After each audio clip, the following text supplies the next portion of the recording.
ગઢપુરમાં હરજી ઠક્કર રહેતા. એમના માતા પણ સાથે રહેતા. એમના માતાનું નામ હતું જાનબાઈ. તેઓ પહેલાં પિથલ પર રહેતા, પરંતુ ભગવાનની સેવા થાય, ભગવાનનું ભજન થાય એટલા માટે એ પોતાના ગામનો ત્યાગ કરી અને અહીંયા ગરડા રહેવા આવેલા. એક દિવસ મહારાજને નાહવા માટે ઉનામણું જોતું હતું.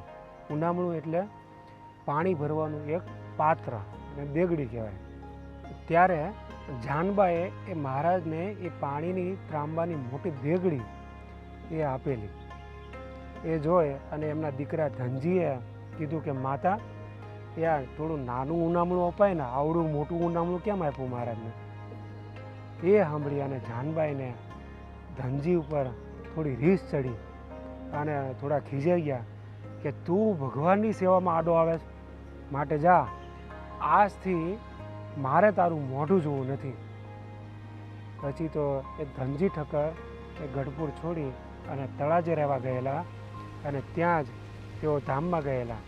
પણ જાનબાએ ભગવાનની સેવા કરવા માટે પોતાના સગા દીકરાને પણ બોલાવ્યો નહીં.